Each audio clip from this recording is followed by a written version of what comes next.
You are not too late. Not for the January LSAT, not for the February LSAT, not for this admissions cycle. And in many cases, waiting just a little bit longer to raise your LSAT score is actually the smartest move you can make.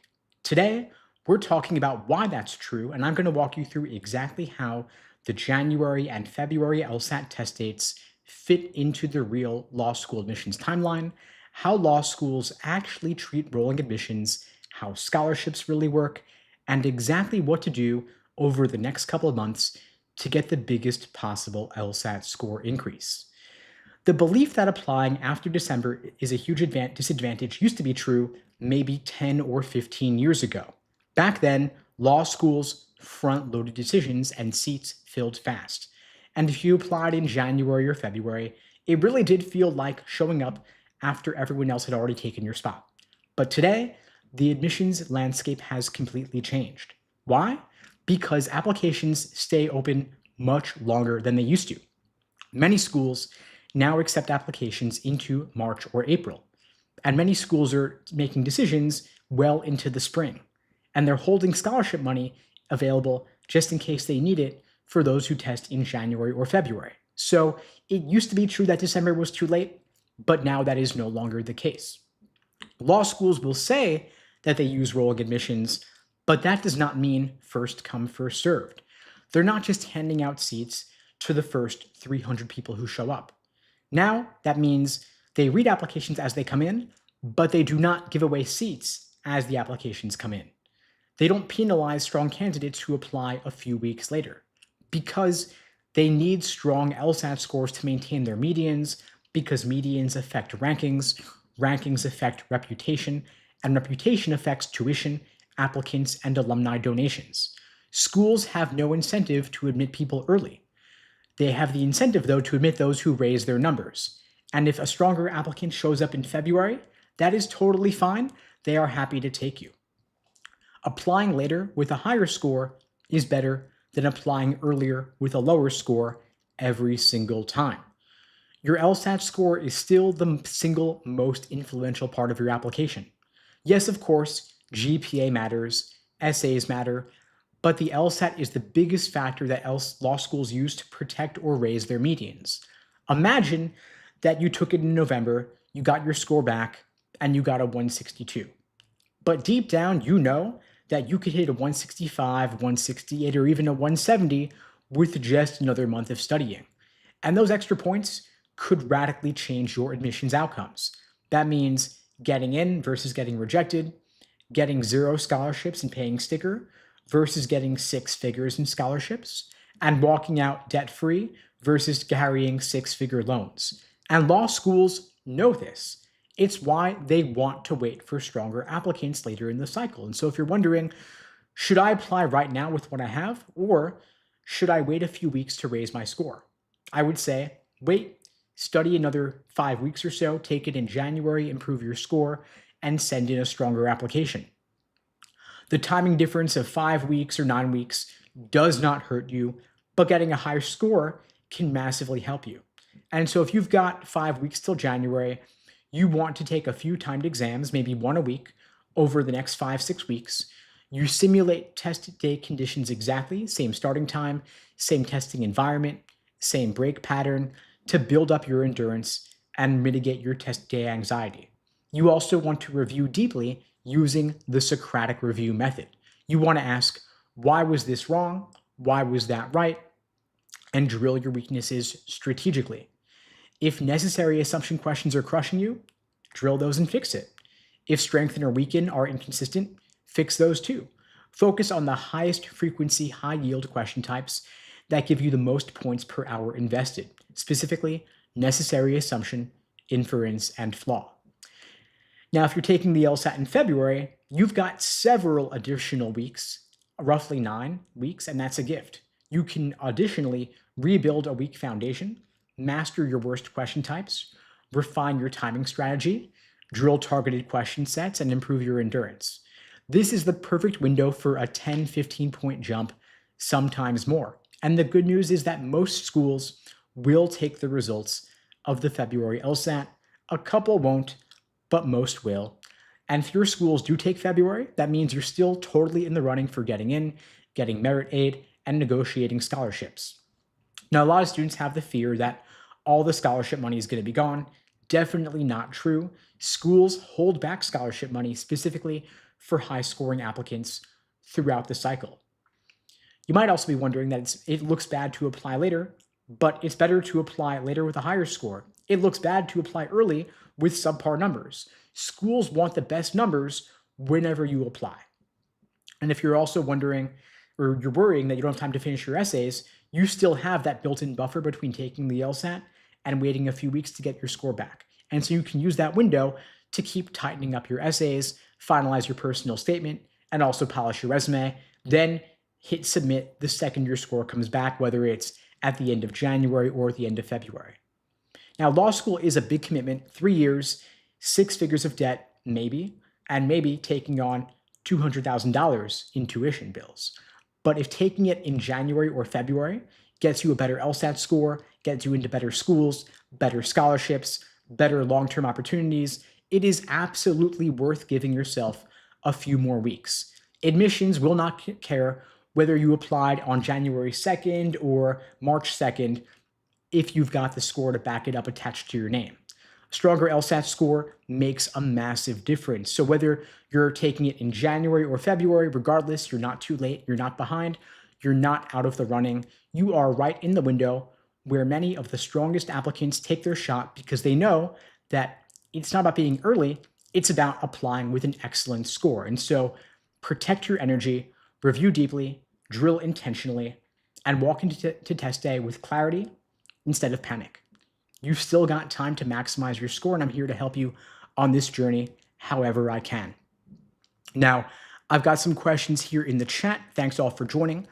I'm going to run through as many of them as I can. In case you can't tell, I've got a little bit of a cold, but I know a lot of you took the November LSAT, got your scores back on Wednesday, and you're looking for support on your next steps. So I'm here to help you out regardless. I've got a couple of cups of tea with me here. I've got ginger tea and dandelion tea. They're both kind of nasty tasting, but I figured no pain, no gain. The worse it tastes, the more it's going to help. And so the way that you can help me out and support me and give my throat a break here is to just ask me your best questions in the chat, and then I'll just riff on those instead of reading off of my notes here. And so ask away whatever you've got, LSAT and law school admissions questions, and I'll get through as many of those as I can. Let's see here. We've got questions in the chat here, a bunch of them. Thanks all for joining. I'm just scanning through here. Okay, so nobody 9002 is asking, what are my chances if I have a 3233 in STEM, but a 175 LSAT? Is T14 possible? Yeah, it's possible. You'd be a so-called splitter applicant, balancing out a lower GPA with a higher LSAT score. And so a T14 is definitely possible. The context of having your GPA in STEM will certainly help. And so I'd say you've got a good shot. I would blanket the T14. Also apply to a couple outside the T14 as well, just because this cycle is a little bit competitive just due to the significant increase in people applying. For those who aren't aware, applicant numbers are up 50% over the past 2 years, meaning if you had 100 people applying 2 years ago, you've now got 150 applying for the same limited number of seats. So I would apply outside the T14 as well, just to be safe, but you're a pretty strong applicant despite that. Giovanna's saying add some lemon and honey. Thanks for that. Yeah, I will definitely do that. Passion, thanks for joining. I know you were asking last time as well about the California law schools, right? And so last time I didn't get to your question. I apologize for that. Passion was asking last live about the risks involved in applying to a non-ABA accredited school in California. I recommend against that just because I never want you to limit your options, right? So if we think about what's going to maximize your options, going to the best possible ABA accredited school with minimal debt associated. So there's always this balance between applying to a lower ranked school with more scholarship money versus a higher ranked school with less scholarship money. And then you've got to make that your own decision there. I don't always recommend going to the highest ranked school if you're going to take on 6 figures in debt. So I'd say go to a lower ranked school, all else being equal, especially if you can go for a full ride and pay zero in tuition. But going non-ABA accredited will limit your options severely in terms of where you can practice and where you can get work. And so if you go non-ABA, you can only practice within California, is my understanding. And so that means you could basically never work as a lawyer outside the state. Not a good move, in my opinion, unless you know that you're never leaving the state no matter what, and you don't need the prestige of the school to back you up. So I would recommend going somewhere that is ABA accredited to maximize your employment outcomes. Now I see Passion's also asking, I plan to apply in the 2027 cycle. Should I push to April, from April to June or August? Yeah, so if you are not in a hurry, better to give yourself a bit more time to achieve your fullest potential on the LSAT. No reason to rush it for April if you think that you need a bit more time. Going for June or August instead could be a good move if you need the time to reach your goal score. Of course, we got to look at what's your current score, what's your goal score, and how much time do you have available to study between now and your target test date. Giving yourself more time is usually a good move, all else being equal. So yeah, I would say give yourself more time. But also don't give yourself so much time that you're going to burn out or just keep kicking the can down the road. We do want you to take the LSAT eventually, of course, and move on. Got a lot more questions coming in here. I'll try to run through as many as I can here. Sirochi Pill's asking, is the LSAT really as logical as they say, or is it more memory heavy? So the LSAT is not a test of memorization. It's a test of pattern recognition. And so for that reason, you do not want to focus on memorization. Let's say for those of you who know the MCAT, the medical school admission test, that one is my understanding a lot more flashcards, memorizing arbitrary facts. The LSAT is a skills-based test. So can you read arguments and evaluate difficult, dense text for what's the conclusion, what's the evidence, what's the gap? Very, very little memorization involved, if any. And so I'd say the best way to study on a bird's eye view, 10,000-foot level is to just do the previously administered LSAT exams. They are published by the Law School Admission Council on LSAC's Law Hub platform at lsac.org. You go on their platform and do a bunch of old exams. That way you get the exposure to all the different question types, and you'll be ready for whatever they could throw your way. But very little to memorize on the LSAT, which is kind of nice in my view, because it means that you're actually building a skill that will support you into law school and beyond. So you don't need to actually do a whole lot with flashcards or anything like that. Kay's asking, what camera am I using? It's so clear. So this is a Sony ZV-E10 camera. It functions like a webcam, but it also is capable of doing 4K. And so I figured if I'm going to show up for all of you doing live streams and videos on a daily basis, might as well look as good as possible. Today being accepted because I'm sick, so hopefully it's not too clear. But that's what I'm doing for today, so hopefully you like it. Domo's asking, I'm taking the LSAT in January, feel behind, but what would I recommend for studying in the meantime? So number one, use actual official LSAT exams. I mentioned earlier the LSAT prep tests, previously administered exams on LSAC's Law Hub platform. Go to lsac.org. You can get a bunch of the old exams there. And by the way, if you're looking for more support, I'm offering free LSAT tutoring lessons to everybody out there watching this. You can go through the link in my bio on TikTok or in the description below the video on YouTube.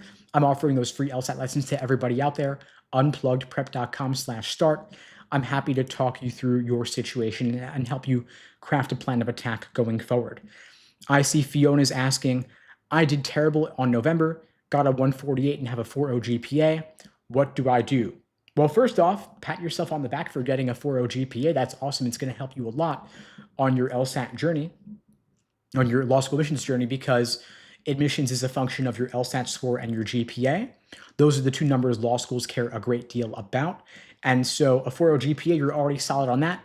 Just balance it out with a killer LSAT. And so what you do now is you study for the LSAT for a retake, give yourself another month or two to get your LSAT score up as high as possible. If you could raise that 148 to a 170, that would do a lot for you to get into tier 1 law schools, top 20, even potentially top 14. Look at your weak areas, drill relentlessly, then take a timed exam or two per week over the next month or two to get your score up as high as possible. Plenty of time, plenty of room to improve significantly. Relatedly, Kimberly's asking, I'm taking the LSAT January 8th. My score is in that same range, high 140s. How do I increase my score? So 3 phases of LSAT prep, broadly speaking: accuracy, pacing, and endurance. Accuracy is drilling questions by type to better understand the proper perspective from which to view each section and each question type. Then you have pacing, doing individual timed sections to work on your time management, how you allocate time over the course of the exam, over the section. Then endurance, doing full-length time practice tests so that exam day is like just another run-through. And so to increase your score, look at each of those 3 areas: accuracy, pacing, endurance. Look specifically at where are you lacking. Have you done enough drilling or not enough drilling? Have you done enough pacing work or not enough pacing work? Have you done enough full-length exams or maybe not enough full-length exams? Whatever's lacking, that's what you focus on. I recommend getting at least 10 full exams under your belt before test day, so that test day itself is like just another run through and you've done it all before, so that it feels like nothing new at all. And so you've got roughly 5 weeks from now till the January test, roughly 9 weeks from now till February. Plenty of time to improve in all areas. Just look at whatever you're lacking in and then focus there. And again, if you want my help, book a free tutoring lesson with me personally through the link in my bio on TikTok or below the video on YouTube, also pinned in the chat on YouTube. We've got a question here asking, how can I combat poor confidence when doing tests and practice tests? I change my right answers a lot. So first, collect the data, see when you are down to 2 and you're guessing, and you change your answer, are you more often changing it from wrong to right or from right to wrong? If it's more often from right to wrong, then your answer is don't change it, right? So because you're typically doing better on your initial guess, and so you want to, in that case, go with your gut. But in part, you build up your confidence by getting more practice tests under your belt, so that test day itself is like just another run through and you've done it all before. And so sometimes anxiety is a function of not having fully simulated test day conditions. And so you're in for a bit of a rude awakening or a surprise when you take it officially, because you have not yet done the work to give you the evidence to support the notion that you are good at this. In other words, give yourself more at-bats, more exposures, so that when you take it officially, it'll be like nothing new because you've done it all before. So take more practice tests. I'm curious to know, how many have you taken up to this point? Have you taken 2? Have you taken 4? Have you taken 10? Have you taken 20? A lot of times people will do 4 individual sections on 4 consecutive days, then add those all together and calculate it as if it's a full exam, but of course it's not. Just like doing 26 1-mile runs is not the same as doing one 26-mile run. They are radically different things, even if on an individual level, there are some surface level similarities. In reality, of course, very different experiences. In short, endurance matters, pacing matters. So you combat fatigue, you combat poor confidence by giving yourself more at-bats. And again, if you want support, you can reach out to me and we can discuss on a more personal level what your study plan should look like. Helen's asking, what are the chances of a top 100 law school with a low GPA and a 156 LSAT but a high graduate level GPA? So I've got good news and bad news. The bad news is that a high graduate school GPA doesn't really matter, because for law school admissions, they only consider your undergraduate level GPA. They will see your graduate school GPA, and of course that's nice from an optics perspective, it looks good. But when it comes to law schools, calculating your numbers in what's called an admissions index, where they have a formula mixing together your LSAT plus your undergraduate GPA, grad school GPA does not factor it in. So put that aside, you have a low undergraduate GPA and a 156 LSAT. And if you're like most people watching this, your undergraduate GPA is probably pretty fixed. You're not going to radically change that over any time period going forward because you probably finished undergrad or you're close to finishing, but your LSAT score, you can still improve.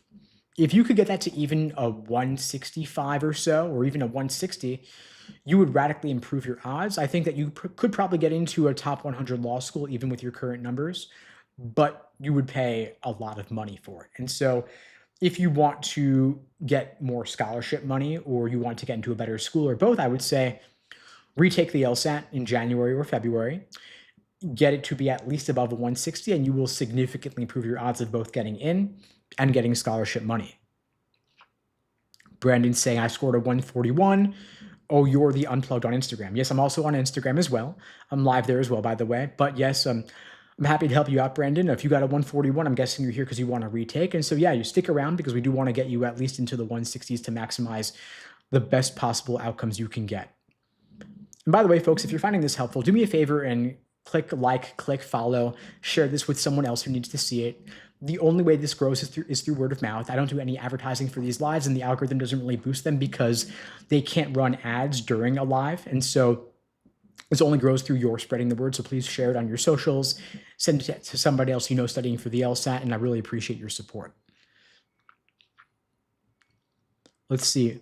Other questions here. Joshua's asking, where can I take a baseline test to know where you're at before studying? Best place is lsac.org, lsac.org.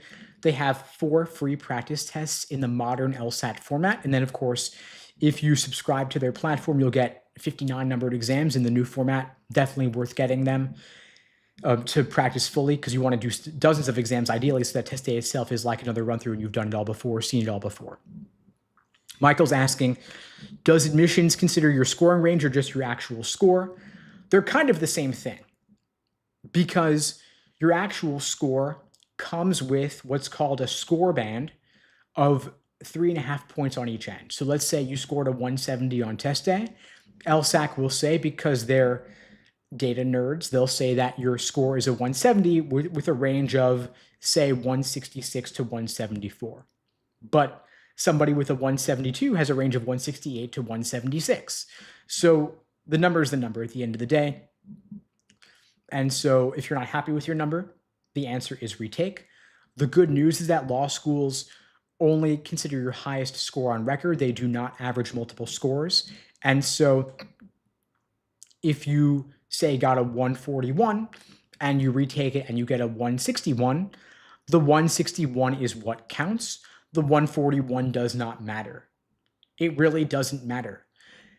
And it doesn't matter because law schools only report the highest LSAT score of their matriculating students to the American Bar Association, which in turn is where U.S. News pulls their data from for inclusion in the ever-important U.S. News Law School rankings. And law schools care a great deal about the rankings because that's what determines their prestige, their status. It helps them get alumni donations. Admissions gets bonuses based on raising their school status in the rankings. And so they have a lot of reason to get those numbers as high as possible. And so they have no reason to care about your lower score on record, just like they don't care about when you apply because they're not evaluated based on that metric.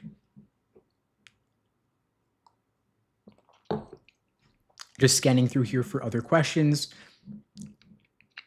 What's a decent score to get into law school without needing any scholarships?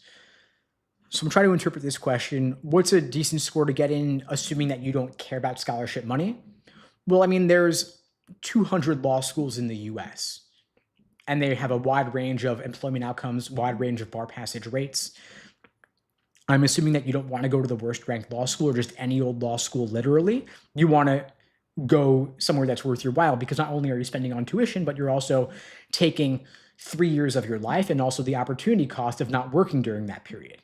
So in my personal opinion, if I were looking to go to law school, I would want a minimum of a 165 to go to a law school worth attending, even if I didn't care about scholarship money, because I would want to maximize my employment opportunities upon graduating. And like it or not, employers care to some extent about the prestige of the school because it's a proxy for your work ethic, intelligence, whatever you want to call it. That's going to be how a lot of employers look at this. Kind of like if you could tell somebody you went to Harvard, whether undergrad or law school, that carries a certain prestige with it, like it or not. People will evaluate you based on the brand name of your school. And if you want to open your own practice, or you want to work at your parents' law firm, of course, that might be a different story. But for a lot of folks, the prestige of the school matters to some extent, which is why you don't want to go to the lowest of the low-ranked school or a school that's at risk of shutting down for poor bar passage rates, for example. So this is just my personal opinion. I would want at least a 165, but It's your life. You have to consider what's best for you. If you have unique particular circumstances, of course, your mileage may vary. Take what I say with a heavy grain of salt. Matt Parga is asking, I take the LSAT in January. Should I apply now or wait until fall 2026? If you want to apply this cycle and start law school in the fall of this year, or fall of 2026, meaning you want to start law school in about 8-9 months, you could take it in January. The January LSAT is not too late. Neither, for that matter, is the February LSAT. So you could apply now if you want to start law school in roughly 9 months. It's entirely your call. You could take the LSAT January, February, not too late is my message here. Italian Stallion's asking, hey, how much does it help having a couple years of work experience in law compared to KJD? It's nice to have work experience in law. Law schools do like to see that. They like knowing that you're not applying to law school on a whim, that you actually have some real world exposure to the practice of law and what it's like. And so, yeah, I mean, it's nice to have. You don't need to have it, though. I would rather that you have 5 points more on the LSAT than paralegal work experience, but why not have both? If you have both, that's great. I love it. And you could also then write an application essay about your time as a paralegal or about your time worth of work experience, showing them that you actually know what what lawyering is like, that you have exposure to the real world practice of law. So yeah, it's good to have. Talk about it if you have it, certainly include it on your resume. Chublock says, I'm a 34-year-old full-time paralegal. Can I do law school part-time? Yeah, sure you can. You can go to law school part-time and keep working full-time. It's not easy, but you can do it. And for some folks, if you need to maintain some income while you're in law school and take law school over a longer, slow and steady approach, that's great. You can totally do that. And law schools will allow you to work if you're going part-time. If you go to law school full-time, though, they typically do not want you to work and they will, quote unquote, ban you from working during that period. Ratatouille is asking, my sister has a 2.8 GPA, but a 170 LSAT. She's scared she won't get into law school in Texas. Thoughts? Well, there are a lot of law schools in Texas, a lot of them. And so if you look at literally every law school in Texas, look at your odds there, considering both LSAT and GPA, your sister could probably get in somewhere. Just look at the numbers, look at the stats. There are 200 law schools in the US. I don't know the stats for all of them off the top of my head, but there's probably somewhere that she could get in, and it's worth casting a wide net there. MKB is asking, wondering if I should apply with a 156 now or aim for 160 plus in February. Worried about being later in the cycle. Definitely retake and go for the 160 plus. Better to apply a little bit later with a higher LSAT than earlier with a lower.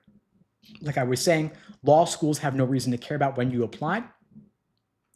They only have reason to care about the number that you applied with. And so if you could get 5-10 points more, well worth delaying your application a couple of months. Ms. Hopewell's asking, how common is it for nurses to get law degrees?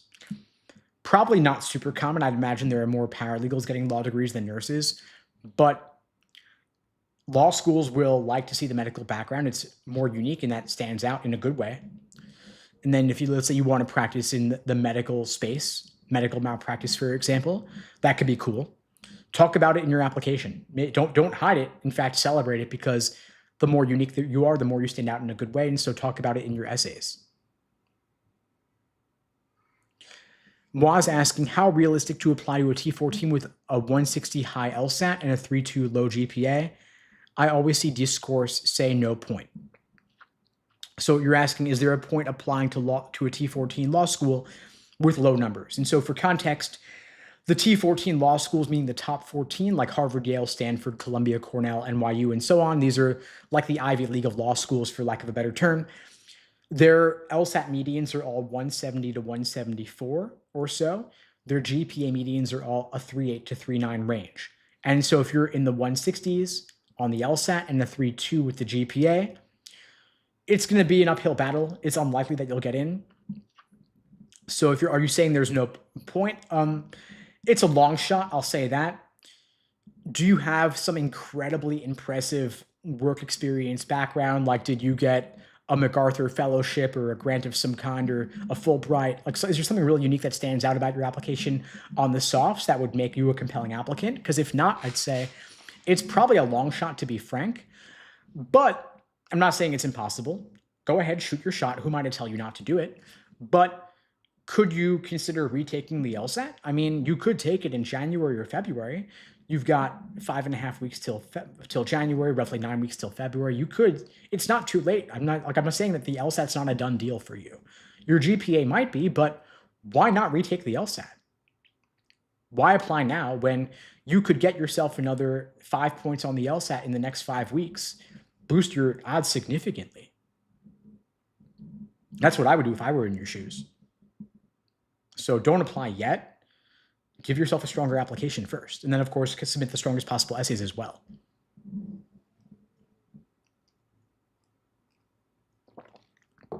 Got a question here about big law. The big cities for law are New York City, LA, and Chicago. Where would you rank Atlanta? Probably below New York and LA. I'm not the best person to talk about big law specifically. I would say talk to attorneys. Talk to attorneys practicing in the areas that you want to practice. Go on LinkedIn, use your network. Talk to people who actually work as attorneys in the specific fields you want to work in and ask themselves, what are the best regions to work in big law if that's what you want to do? And then, yeah, I would say go to law school in those regions. Like, let's say you want to practice law in New York. Fordham could be totally fine. Even if Fordham is not a T14 law school, if you want to practice in New York City, Fordham might be a great school. And UCLA is not a top 6 law school, but if you want to work in LA, UCLA is great because a lot of people know lawyers who went to UCLA. And so region matters a great deal. And so don't discount region a lot. It's oftentimes a better deal to go to a slightly lower ranked regional law school and save significantly on tuition than to pay sticker for a top ranked school if you want to practice in a particular city. And you already know that. Of course, Harvard and Yale are great no matter where you want to be. But if you're paying $200,000 to go to one of those, it might be better to go to a UCLA, especially if you can get in-state tuition, or UMich, if you can get in-state tuition. Might be worth going that route instead. Okay, Chris, yes, you've been asking about what do I think about test optional admissions? So at the risk of sounding self-interested, I don't think test optional is great. And the reason for that is in part because while standardized tests have their problems, they're in a way the best of the worst because GPAs are radically inflated. And it's in a way not fair because if you major in a tougher major that's curved, like say a STEM background major, it's going to tank your GPA. If you major in humanities like English or even poli-sci, there's rampant grade inflation. And so you get punished if you take a harder major. And I made this mistake when I was an undergrad. I was poli-sci major by trade, but I took intro level econ because I was curious about it and I sucked at it. And I was competing against folks who had taken it in high school and were taking it for an easy A. I got like a B-, I think. And I learned my lesson the hard way not to ever do that again, and my GPA suffered as a result. And so I was punished for being intellectually curious. Never do that again. Instead, I took some sociology classes, got easy A's, boosted my GPA. And is that fair? Of course not. But the lesson learned is if you want to be ruthless about admissions and only get the highest possible GPA, you take easy classes. I don't think that's right. But in contrast, the LSAT is a truly objective measure that puts everybody on an even playing field, regardless of what they majored in. It's a standardized metric, and so it's not perfect, of course, but I think it's less gameable than GPA is or essays are. And essays, of course, now we've got artificial intelligence, ChatGPT, writing people's essays. And so if GPA can be gamed, if essays can be gamed, LSAT is relatively better. Certainly not perfect, but I think it's the best of the worst options. And so it's also nice because let's say you were in undergrad, you were goofing off, or let's say you had other responsibilities like family responsibilities, work responsibilities, had a personal issue. Your GPA is pretty fixed, but you can significantly improve your odds still by getting a higher LSAT score. If the LSAT didn't exist and you only had essays and GPA, then whatever your GPA was, it would be fixed. You couldn't change that. You got your essays, you could either go the ChatGPT route, or for those who have big budgets to spend. They could hire fancy admission consultants to help them write stronger essays. Is that right? I'm not sure about that, but at least the LSAT puts everybody on a relatively more even playing field. And so, again, not perfect, but I think it's the best we've got right now. And so I'm glad it's a factor. And also, it kind of relates to what you do in law school, right? I mean, reading, navigating difficult, dense text, it does have some correlation with first-year law school grades as well as bar passage rates. And so I think it's good from that perspective as well. Salma's asking, is taking multiple LSATs bad? I got a 140 the first couple times, then low 150s, then last test 170s. That's awesome. Congrats. So you got 140, then low 150s, then 170s. So you improved roughly 30 points if I'm reading this right. That's amazing, Salma. Congrats. So you improved 30 points through taking it multiple times, if that's my understanding here. And so that just goes to show the LSAT is not a test of your intelligence. It's a test of how much you studied for it. And so taking it multiple times was clearly a good move in your case because you improved 30 points over the course of studying more and more and taking it more and more. And law schools don't average multiple scores. They only take the highest score. And so if you could take it 2, 3, 4, 5 times, well worth it. I think it's great that it's offered so much. It used to only be offered 4 times a year. Now it's offered 8 times a year, nearly every month.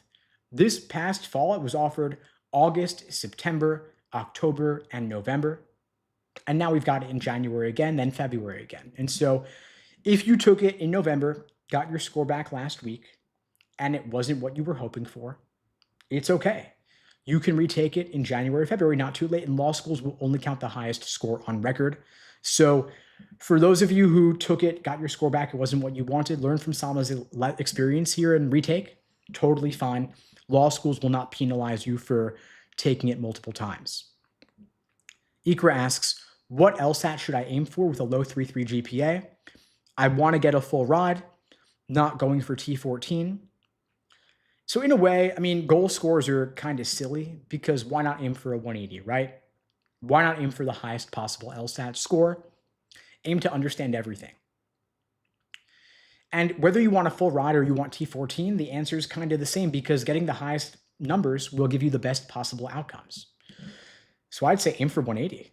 I mean, you've got over a month, so you could make literally anything happen. And if you look at what you did before in your previous studying, if you've been studying up to this point, did you use a textbook? Did you take a course? Did you take a video course or live classes? Did you get one-on-one coaching? If there's a resource or support that you didn't get before that you think could help you, go for it this time. Give yourself the best possible support to maximize your outcomes. And if you want my help, by the way, I'm offering free LSAT tutoring lessons to everybody out there watching this. You can book that call with me at unpluggedprep.com/start. Link below the video on YouTube, pinned in the chat on YouTube, in my bio on TikTok as well. Happy to help out anybody out there studying for the LSAT now or in the future. Open offer to anybody out there. I'm here to help however I can.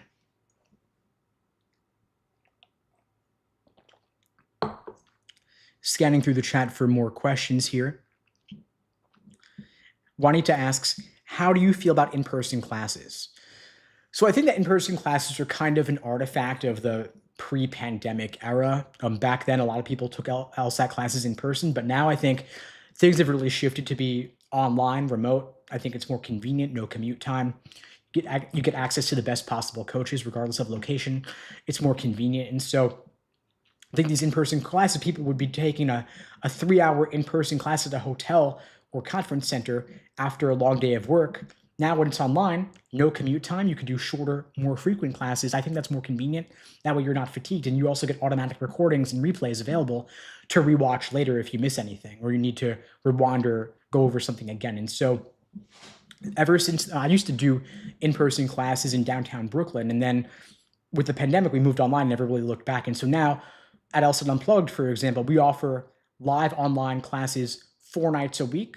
They're Monday through Thursday in the evenings. They're all optional, all recorded for any that you can't make. We also offer one-on-one coaching as well, all remote over video. You could do FaceTime, Google Meet, Zoom, whatever is best for you. If you want to find out more, you can check out the link in my bio or link in the description to find out more and potentially join the program. And you can also book a call with me to talk through your situation. I'm happy to help you out. Again, the link is unpluggedprep.com/start. I'll type it in the chat here for anybody who needs the link. And if it's not working for you, feel free to DM me and I'll try to help you out. Font is asking, what kind of studying would I recommend? Private tutoring or a course? It's really up to you. I mean, consider your budget, consider your goals and your time frame. Do you learn best one-on-one, or do you learn best in a small group setting, or do you like videos? What's your schedule like? Are you able to set aside an hour or two a week to schedule and block out a time to meet with somebody one-on-one? If so, private tutoring might be the way to go.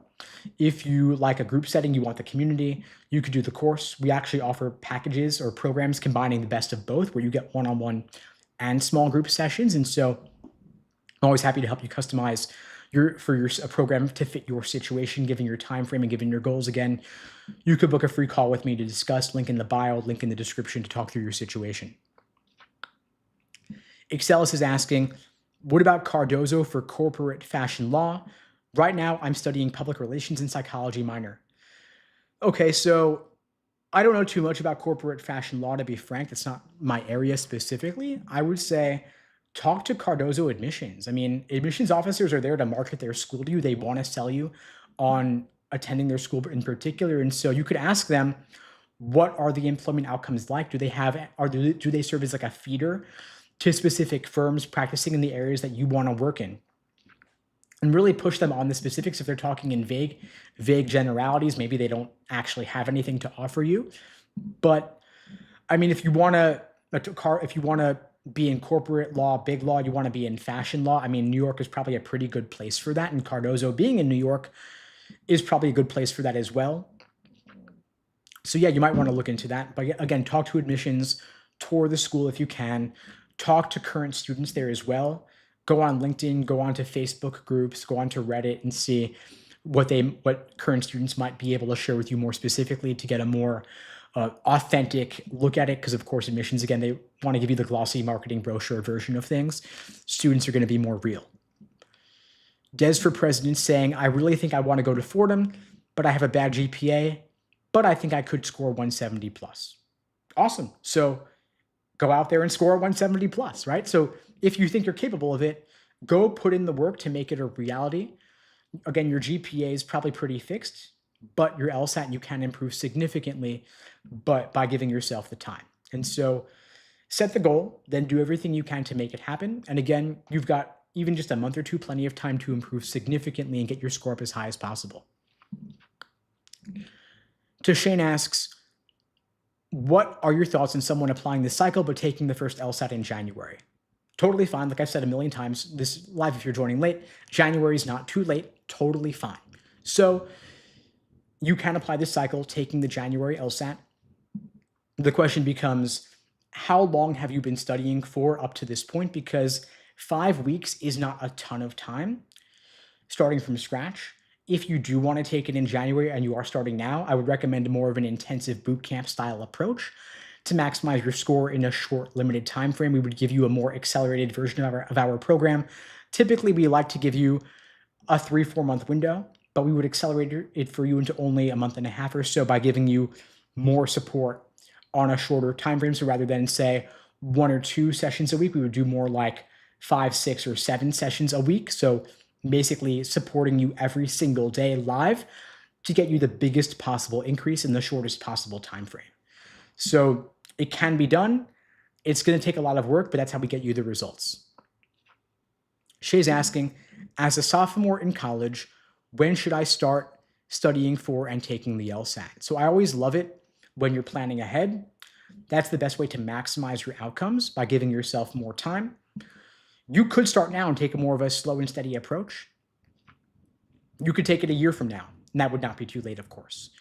But for now, maybe I might say, don't start seriously yet because we don't want you to burn out. Maybe you do a little bit of very light studying, just like an hour or 2 a week, and focus more on keeping your LSAT or keeping your GPA as high as possible. So maintaining a good GPA in undergrad, because I've been saying to other folks, right? Like for those who are out of college or finishing up, their GPA is pretty fixed, but their LSAT is what it's all riding on. But for you, you've got more time to keep your GPA high. So I would say focus on the GPA for now, slowly dip your toes in the LSAT waters, and then circle back in maybe a couple months and focus more seriously on the LSAT. If you want to expose yourself to the world of LSAT and admissions, I've got a lot of free resources. Go to the link in my bio. I have the LSAT Unplugged podcast, LSAT Unplugged YouTube channel. We do these lives every single weekday at 2 p.m. Eastern, 1 Central, 11 Pacific, same time as today. So keep showing up, keep putting in the work, and when you're ready to go deeper into the LSAT world, I'll be happy to help you out. Shane was asking how to sign up for these courses and live sessions. Go to the link in my bio. We have a lot of free resources through the link. You can also find out more about the programs like we have where we give you live support. We have on-demand courses, live small group sessions via Zoom 4 nights a week, all optional, all recorded. We also have private one-on-one coaching sessions as well. And you can book a free LSAT tutoring lesson with me personally at unpluggedprep.com/start. Link below the video on YouTube, pinned in the chat, in my bio on TikTok as well. I'm happy to help you all out as well. Thanks, Niyama. Glad you're finding it helpful. I see Adam's asking, what if my GPA is a 3.3? I graduated in 2021, now work as a paralegal. Awesome. So if your GPA is a 3.3 and you graduated already, so your undergraduate GPA is fixed, now it's time for you to focus on the LSAT, but you can also talk about your paralegal work experience in your essays, definitely included on your resume as well. And sing your own praises, right? Pump yourself up, give yourself all the possible credentials that you have to offer for your application. So it's, again, in terms of law school admissions, big picture perspective, it's LSAT score, then GPA, then all the soft factors like application essays, personal statement, resume, optional essays, all of that matter as well. But since your GPA is fixed, LSAT's the next biggest lever to push. So focus on your LSAT first and foremost. I'm glad your drive is higher now than it was in undergrad. And so show them that you are a splitter, of course. Lower GPA, balanced with higher LSAT. You just got to get yourself the higher LSAT. That is the best thing you could do at this stage right now. And so I'm glad you're here. Book that free call with me and we'll talk through your situation together.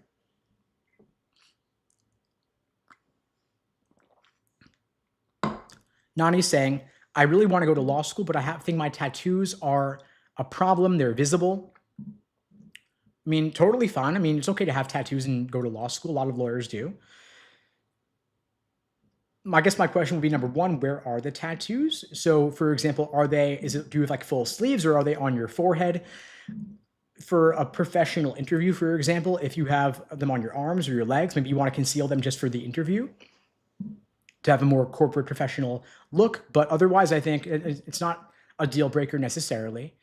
You could also say to yourself, do I want to go to a law school where they're not going to like me because I have tattoos? Do you want to go somewhere super conservative where they're going to be a problem, or do you want to go somewhere more liberal where it's not going to be an issue? The good news is, of course, hand tattoo, totally fine. Hand tattoo, if you're doing like a Zoom informational interview, they're not going to see it. You don't have to hold up your hands to the camera or anything like that, right? So it's no issue, no big deal. I don't think you have to worry about it. 11 says, I want to go to law school, but I'm a bottle server. Is it a bad look to keep working through school? So some law schools will technically not let you work during law school. Reason being that it's too much to balance LSAT, to balance law school with working at the same time. And so they're not going to, quote unquote, allow you to work. Could you still work anyway? Maybe, but not recommended because law school's enough work as it is. It's a big course load. It's a lot of homework, a lot of reading. And so it's tough to balance both. You could work part-time. You could work full-time or part-time and go to law school part-time as well. That might be one way to handle it. It's up to you how you go about it, though. Not a typical mommy says, how does the LSAT work for those with ADHD? Not easy, definitely a challenge. You can apply for accommodations to get extra time or extra breaks or both. And so LSAC has an accommodations process where you apply with a note from a qualified professional like a doctor or a psychiatrist. They write you a letter. for time and a half, meaning that you get 53 minutes per section rather than 35, or 70 minutes rather than 35.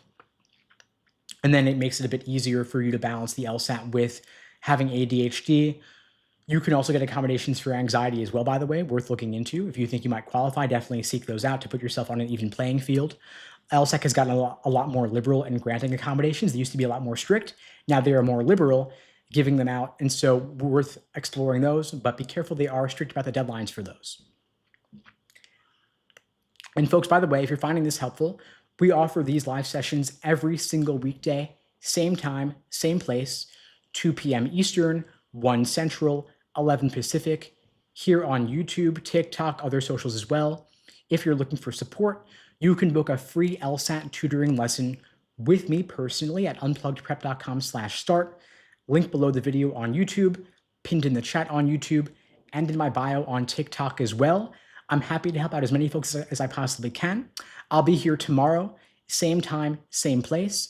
If I didn't get to your question today, I apologize, but I will be back tomorrow. And I'll get to as many questions as I can. And please, of course, spread the word. The more this grows, the more I'll keep doing it and expanding it over time. Folks, I really appreciate your support. I'll see you all tomorrow. In the meantime, I wish you all the best and take care.